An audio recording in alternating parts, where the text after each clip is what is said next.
Minute का जो सत्संग होगा ये विशेषकर वो भक्त समझेंगे जिनको सतनाम प्राप्त हो चुका है, क्योंकि ये एक ऐसा को एजुकेशन है, ये ऐसा एक सामूहिक सत्संग सतल है। इसमें पहली कक्षा के बच्चों को भी ज्ञान दिया जाता है और मैट्रिक तक, मिडिल तक और एमए और पीएचडी वाले भी यही कोड वर्डों से समझाए जाते हैं। और बच्चे जितने भी क्लास जिसने क्लियर कर ली है उतना उसको ज्ञान, उसकी बुद्धि इतना काम करना प्रारंभ कर देती है। अब देखिएगा, हम तो ज्ञानी बोरा रे, अमुक को पद समझावो, हंसा कित से आया रे, या का खोज बताओ। परमात्मा को कहते तो पागल है, ये तो मूर्ख है, संस्कृत नहीं जानता, ज्ञानी है। परमात्मा कहते हैं ये ज्ञानी पुरुषों मैं तो बावला हूं, कबीर परमेश्वर कहते हैं। हम तो ज्ञानी बोरा रे, हमको पद समझाओ, मुझे वो ज्ञान बताओ कौन सा, अंसा कित से आया रे, या का खोज बताओ।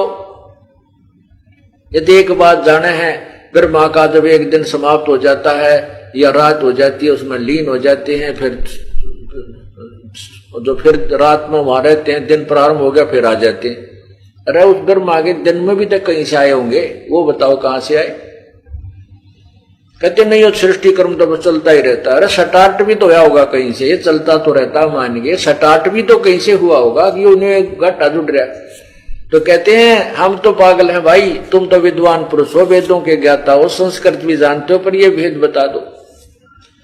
सर्वानंद से कहा था कौन ब्रह्मा का पिता है, कौन विष्णु की माँ, और शंकर का दादा कौन है, हमको दे बता। हम तो भाई बौड़े हैं, पर तुम समझदार हो, बुद्धिमान हो, विद्वान हो, महर्षि हो, बताओ कौन है उसका माता पिता। तो कहते थे इनका कोई माता पिता नहीं, अजर अमर है। अरे हम इनके इतिहास बता रहे हैं, पुराणों में स्पष्ट लिखा है कि ब्रह्मा विष्णु महेश नासवान है, इनके दुर्गा इनकी माँ है, तीनों देवताओं की जननी है, और ज्योति निरंजन काल इनका ब्रह्म पिता है, और पूर्ण ब्रह्म इनका दादा, क्योंकि निरंजन ज्योति निरंजन का भी पिता। शेष महेश गणेश न होते, ब्रह्मा वेद न बाणी, अर्जुन ने जीव नहीं जत होते, तब की कहो निशानी ही।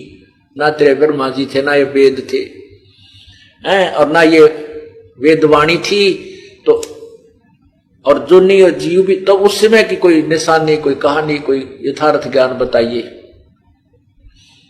धरनी धर अंबर ना होते, ना थे चंद ना सूरा, जा दिन का तुम खेद खोज बताओ, जय सतगुरु मिल गया पूरा। अगर तुम्हारे पास पूर्ण संत तुम्हें सतगुरु पूरा मिला हो, बता दो सृष्टि रचना को। नहीं, किसी के पास आज तक भी नहीं थी, जबकि परमात्मा ने पूर्ण विवरण दे रखा अपने तत्व ज्ञान में, और सृष्टि रचना से वो कबीर पंथी के थे। और यदि मान लीजिए किसी ने सृष्टि रचना पढ़ भी ली कबीर सागर के रूप में, कोई यथार्थ नहीं पढ़ पाया, क्योंकि वो सार ज्ञान इस दास के द्वारा ही उजागर करना था। और मान ले सृष्टि रचना का विज्ञान हो गया तो यथार्थ मंत्र नहीं उसके पाने की विधि उनके पास नहीं, तो भी व्यर्थ है।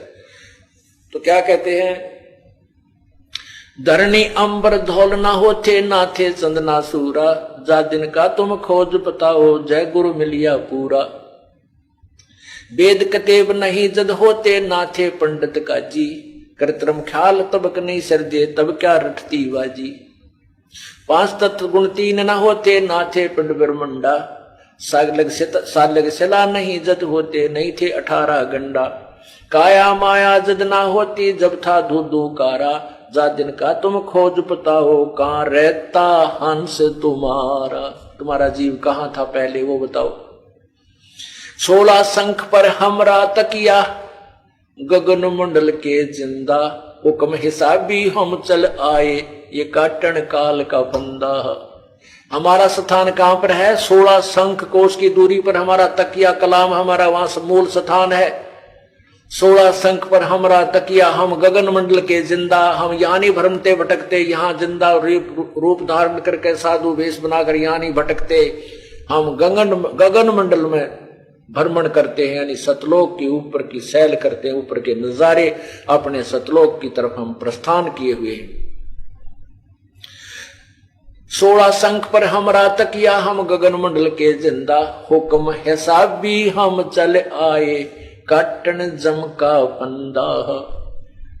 गरीबदास जी महाराज बताते हैं कि हम कबीर परमात्मा के आदेश से यहाँ पर आए हैं।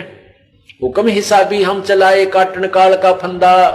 हम इस काल के जाल को निवारण करने के लिए, तत्व ज्ञान देने के लिए कबीर परमेश्वर ने हमारी ड्यूटी लाई है। हम यहाँ पर आए, वहां हमारे कबीर भगवान रहते हैं।